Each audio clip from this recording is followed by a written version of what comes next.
Alors, on passe très rapidement parce qu'on n'a plus le temps, malheureusement, on a trop gaspillé de temps à cette question de d'ethnicisation à travers la question des finances publiques. Bon, la réflexion a été lancée tout à l'heure par M. Galissot, par Monsieur le professeur, pourquoi René Galissot, sur des questions de méthode. Et il a opposé, disons, la feuille d'impôt à quelque chose qui serait un peu plus, disons, à l'arrière-plan, c'est-à-dire des mécanismes de type structurel qui sont... bon, dans les mécanismes économiques, dans les analyses économiques, très souvent historiques, et notamment dans la veine marxiste, il y a très peu de travaux qui prennent en compte le rôle de l'État en tant qu'instance de gestion d'une grande masse d'argent, c'est-à-dire, n'oublions pas qu'aujourd'hui, le secteur public en France, enfin les finances publiques, c'est 50% de la richesse française, donc ça, il y a un rôle de l'instance politique qui est absolument fondamental et central, et que très souvent on a négligé, c'est-à-dire pour ramener bien sûr au modèle épuré de Marx, bourgeois et prolétaire. Bon, dans la question algérienne, je disais tout à l'heure que la colonisation n'est pas une parenthèse, c'est-à-dire elle s'inscrit dans un continuum historique, donc il n'y a pas de rupture comme ça, brutale, des choses comme ça. Dans la question algérienne, aussi bien aujourd'hui que sous la colonisation qu'avant la colonisation, la question de l'État, ou enfin d'une instance centrale qui serait appelée l'État, est tout à fait fondamentale sur le plan de l'économie et sur le plan de l'évolution politique et sociale de la société. Cette question, pour moi, se ramène, c'est après, bien sûr, ce n'est pas comme ça, dès le départ que j'ai posé ce type de problématique, c'est bien après 20 ans de travail, aussi bien sur l'avant-colonisation, la colonisation, l'économie de l'Algérie indépendante. Elle se focalise sur une question centrale qui est la privatisation de l'État. Donc c'est cette question centrale que je vais essayer d'éclairer concernant une partie de l'histoire algérienne, puisque c'est la même question centrale qui se pose à l'époque des janissaires ou à l'époque d'indépendance. Cette question-là qui, me semble-t-il, pourrait nous expliquer, nous éclairer un certain nombre d'événements, un certain nombre d'évolutions et de dynamiques. Pour cela, il faut bien sûr aller à l'analyse des finances publiques et donc voir quel est le rôle que jouent les finances publiques dans le mouvement historique. Alors donc je vais me restreindre à l'époque coloniale, bien que, comme je l'ai dit dans le résumé, vous l'aurez vu, que cette période est éclairante. Pourquoi ? Parce que la dynamique des finances publiques va être d'une continuité assez remarquable entre la période des janissaires. Là aussi, il y a des problèmes de terminologie. Pour moi, je n'appelle pas ça la période ottomane, c'est la période du gouvernement des janissaires, c'est pas pareil. La période, disons, coloniale, qui, je répète, n'est pas une parenthèse, et bien sûr la période d'après l'indépendance.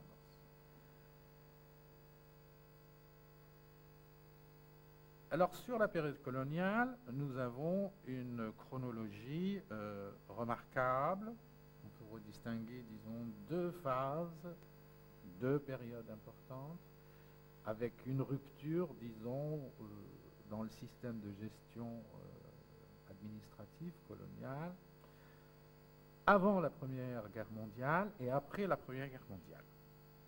Parce que, effectivement, les choses ont tout de même changé, évolué, et si on ne fait pas cette distinction, là, on ne peut pas, notamment parlant du système bancaire, des tas de choses comme ça, il y a une nette, tout de même, il y a une nette distinction entre les deux périodes. Mais seulement la période d'après la Seconde Guerre mondiale,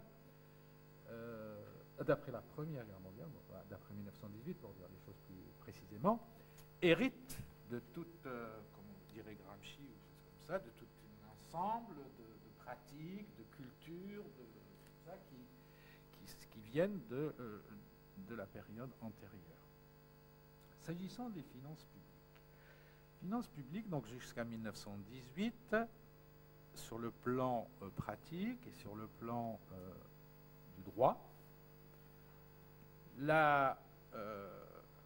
s'agissant de l'agriculture particulièrement, donc je ne parle pas de la question des patentes en ville, des choses comme ça, la quasi-totalité donc des impôts était payée par, alors je dis, les Algériens, pour ne pas dire les musulmans, pour ne pas dire ceci, pour ne pas dire, je vais dire les Algériens et les colons. Hein. J'espère que tout le monde aura compris. Hein. Donc, parce que c'est quelque chose d'assez... on est coincé sur le plan de la terminologie. C'est quoi un Algérien avant 1962 hein. Donc c'est juste pour qu'il n'y ait pas de débat là-dessus. Donc, vous m'avez compris. Hein. Donc, pratiquement, le colonna agricole, disons jusqu'en 1918, payait 0 franc d'impôt. Hein? Il faut être très clair, ça, c'est, il n'y a pas de doute là-dessus. Vous avez dans le papier, de toute façon, vous avez les chiffres du budget, etc. Donc, la totalité pratiquement des impôts prélevés sur l'agriculture venait des Algériens, avec une reconduction du système des janissaires. C'est-à-dire que l'appareil d'État français a tout simplement reconduit le système fiscal que imposaient les janissaires, qui était, que les Français ont intitulé « système des impôts arabes ». Et le mot même officiel dit ce qu'il veut dire, ça veut dire qu'ils étaient payés que par les Arabes. Alors, je ne vais pas rentrer dans le détail, vous l'avez dans le truc. Oui, vous avez par exemple, alors, pourquoi c'est important? Parce que pour nous, dans notre problématique d'aujourd'hui, puisque c'est ça qui a lancé le colloque, tout ça, la loi, etc., qui agite la société française à l'heure actuelle, c'est les problématiques de communautarisation, etc., etc. Or, là, il s'agit de pratiques d'un État, d'une administration, qui communautarise, c'est-à-dire qui fait une discrimination de type civil, dans le sens où il y a une communauté qui va payer des impôts, l'autre qui ne paye pas, et ça va très loin, puisque le fermier colon européen d'un propriétaire arabe ne paye pas les impôts. Par contre, le fermier arabe d'un propriétaire européen paye les impôts. C'est assez, je veux dire, ça va très loin dans le détail. Ça concerne même les animaux, c'est-à-dire l'âne, etc. Bon, vous lirez tout ça dans ça. Bon, je ne m'étends pas là-dessus. Donc, voilà quelque chose qui... alors, vous avez bien sûr des tas de documents, même des rapports parlementaires, sur... aussi bien à l'Assemblée, à la Chambre des députés qu'aux délégations financières, aussi bien en Algérie qu'à Paris. De toute façon, vous avez tous les documents à votre disposition, même ceux qui ne veulent pas se fonder uniquement sur un papier ou un travail comme le mien. Vous avez donc des références tout à fait officielles qui donc décrivent cette situation où voilà une définition communautariste de la fiscalité, où une des communautés, disons, moi je n'aime pas ce mot-là, mais enfin, définie comme communauté, les Algériens, les Arabes, comme disait l'administration française, payaient la totalité donc des impôts, les Européens, les colons, notamment les colons agricoles, n'en payant rien. Hein, rapport d'un parlementaire, 0 francs. Bon, ça c'est jusqu'en 1918. Bien sûr, ces impôts étaient supprimés après 1918, et c'est pour ça. Je ne vais pas m'étendre là-dessus, c'est pour vous montrer que 1918 constitue tout de même une sorte de date importante dans cette histoire. Avec aussi, à côté, la suppression du code de l'indigénat, des tas de choses qui sont arrivées dans les années 14-18. Bien. Maintenant, une analyse de finances publiques ne se contente pas de dire ça. Parce que si, évidemment, ces impôts-là étaient reversés à ceux qui les avaient payés sous forme de services publics, il n'y a pas de problème. Seulement le problème, c'est que ces impôts-là servaient de façon très minime à des services publics rendus à ceux qui les avaient payés. Vous avez dans le papier le détail des dépenses budgétaires d'État, des dépenses communales, des dépenses départementales. Et à l'époque, comme de toute façon, il n'y avait pas de honte à avoir des statistiques par communauté, par ethnie, par ceci, par cela. Donc on arrive, à travers les documents officiels, on arrive très bien, l'administration nous donnait carrément, voilà, on a dépensé tant pour les Arabes, on a dépensé tant pour les Européens. Bon, imaginons par exemple, si je prends, je sais pas moi, je prends par exemple, d'abord à peu près la moitié de ces dépenses étaient, disons, consacrées à la mise en valeur, c'est-à-dire aux travaux publics. Donc, la remarque que je faisais tout à l'heure à notre ami, c'était que la valorisation des fermes, elle ne tombait pas du ciel. Il fallait des routes, il fallait des travaux d'assainissement, il fallait ceci, il fallait cela. Ce n'est pas uniquement un travail individuel d'un individu perdu dans la cambrousse, n'importe où dans le monde. N'importe où dans le monde. Ce n'est pas la question de la spécificité algérienne, c'est l'économie. On ne va pas monter une ferme comme ça, ce qu'on appelle Alfred Marshall, l'économiste anglais. C'est-à-dire qu'il faut ce qu'on appelle des infrastructures, des dépenses de l'État, etc., etc. Bon, si je prends par exemple les dépenses budgétaires centrales, à peu près 50%, si je prends les dépenses communales, etc., c'est à peu près la même chose, donc qui sont allouées à la mise en valeur de la colonie. Oui. Ça explique que la vie politique à l'époque coloniale était très concentrée au niveau du Conseil général.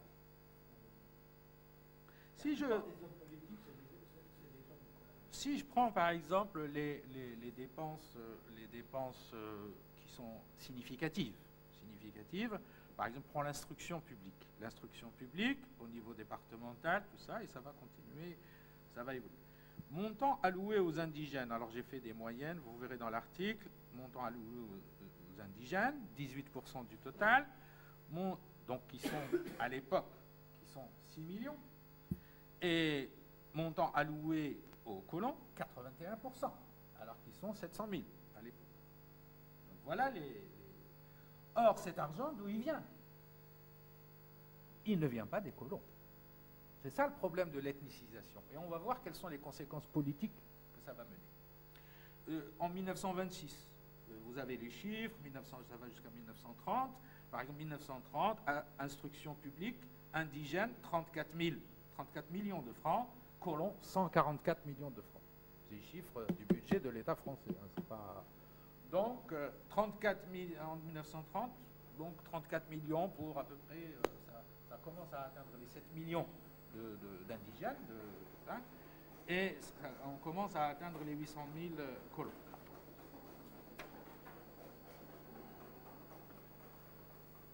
Donc, alors, si l'on reprend la question depuis 1830, est-ce que la colonisation de l'Algérie, combien a-t-elle coûté au budget parisien? Parce que ça, c'est des questions qu'on agite sur le plan idéologique, avec de l'émotion, avec des tas de choses, mais les chiffres, où sont-ils? D'abord, la conquête elle-même. La conquête elle-même, d'après les données budgétaires parisiennes, a coûté à peu près 45 millions de francs de l'époque, qui ont été récupérés sur la cassette du Day, parce qu'il faut voir les travaux de Marcel Emery, tout ça, qui montrent que Louis-Philippe a tout récupéré dans le trésor du Day à peu près 45 à 50 millions de francs, c'est-à-dire à peu près, donc c'était une opération blanche pour le budget parisien. À partir de la fin de la conquête, donc 1845-50, on a imposé, on a étendu à l'ensemble du territoire ces fameux impôts arabes et ces autres impôts dont vous avez le détail, il y en a plein. C'est-à-dire il y avait même l'impôt de capitation, c'est-à-dire on payait du fait qu'on existait, le fameux impôt romain, etc. L'impôt de capitation, bien sûr que les seuls indigènes, les seuls payaient, les colons étaient dispensés, des tas de choses comme ça. Vous avez le détail dans le papier, de toute façon, puisqu'on n'a pas le temps de... ce qui veut dire que les bénéfices de cette imposition ne sont jamais allés aux populations locales. D'une part. Et d'autre part, même si on a construit une route, si l'État a construit une route, quel financement? De quel financement s'agit-il? Est-ce qu'il s'agit d'un financement parisien? Est-ce qu'il s'agit d'un financement fait par des impôts sur les colons? Ou est-ce qu'il s'agit d'un financement obtenu par des impôts sur les Arabes? Et donc, la question émotionnelle de dire « Ah oui, mais moi j'ai laissé une route ». Mais si l'argent venait des Arabes, si les cantonniers étaient des Arabes, il n'y a que l'esprit, bon, c'est bien, les lumières de la civilisation et l'esprit des lumières, je veux bien. Encore que, je vous renvoie à mon travail sur la banque et le Hamas, la compagnie algérienne de crédit et de banque utilisait des Hamas et s'en glorifiait dans les rapports de son conseil d'administration. On n'a jamais apporté la lumière du rapport marchand ou du rapport capitaliste, etc., etc. Bon, terminé sur le plan factuel.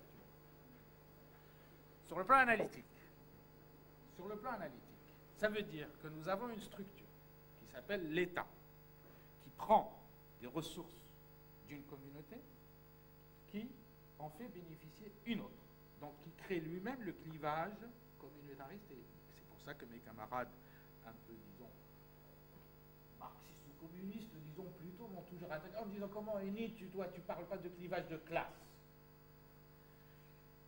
Parce qu'il n'y avait pas de clivage économique dans le sens, c'est-à-dire qu'il y a un État privatisé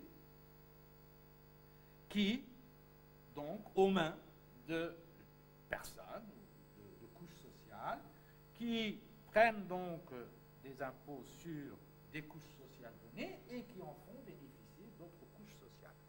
Voilà sur le plan, ce qui m'a amené, sur le plan de la méthode, à dire que sur le plan historique, il va falloir analyser le rôle central de l'État et des finances publiques dans certaines situations. D'autant plus que donc, le fait de faire bénéficier une communauté en faisant payer une autre, ça veut dire tout simplement il y a une privatisation de l'État aux mains d'une communauté donnée, qu'elle soit arabe ou européenne, peu importe, il s'agit de quoi, et que dans ce cas-là, pour l'histoire algérienne, ça ne fait que la preuve d'une continuité, c'est-à-dire que la privatisation de l'État n'a pas été, de l'État colonial en tout cas, n'a pas été le fait, une invention de la colonisation française. Elle a existé ailleurs dans le monde, et elle a existé particulièrement en Algérie à l'époque des janissaires. Et elle a existé après l'indépendance, puisque la privatisation de l'État en Algérie continue encore. Et donc, il y a une question de continuité, là, ça c'est la première des choses. La deuxième chose, c'est que ces impôts qui ne bénéficiaient pas aux payeurs ont bien sûr dévalorisé ceux qui les collectaient, les notabilités traditionnelles, qui étaient arabes, dans le langage de l'époque, disons, l'administration, qui ne rendait pas les services publics qu'il fallait en retour, et les colons qui en bénéficiaient. Donc, ce qui fait que le mouvement national algérien va se trouver être, à mon sens, dans une convergence entre trois types d'opposition.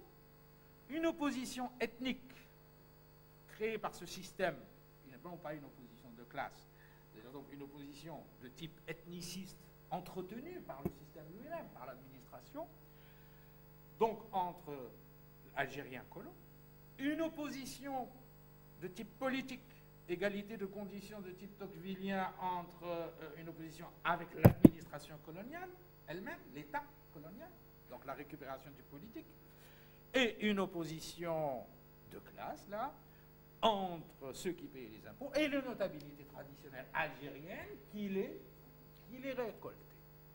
Et c'est pour ça que, évidemment, il y a une disqualification de toute notabilité dans le mouvement indépendantiste qui ne reprendra, c'est-à-dire que pour sortir de cette disqualification, il va falloir attendre les années 1930, 40, avec l'émergence de certaines notabilités. Donc voilà la convergence de trois éléments qui vont faire que ce ne sont pas des notabilités qui vont conduire le mouvement national ou indépendantiste, mais ce que j'appelle moi le sous-prolétariat des campagnes. Et là, c'est un autre travail que je fais, qu'on connaît, d'autres connaissent. Et donc et là, je ne suis pas du tout, je ne suis contre absolument la thèse de Fanon. C'est-à-dire, c'est pas la paysannerie qui a mené le mouvement national. Au contraire, dans mon travail sur la paysannerie entre les deux guerres, que tu connais, toi, je démontre bien que c'est pas la paysannerie qui a été révolutionnaire. C'est le sous-prolétariat, les gens sans terre des campagnes, donc, qui ont suivi, parce qu'il va se former une idéologie articulée autour de ces trois éléments. Et je crois que les travaux de Mohamed Hafi, de tous les gens qui ont utilisé les textes du mouvement national, montrent bien qu'il y a tout de même convergence entre les trois éléments que j'ai signalés. Et l'objet du papier, c'était de donner la base objective à ces trois éléments pour montrer comment ils nourrissaient une idéologie du mouvement national algérien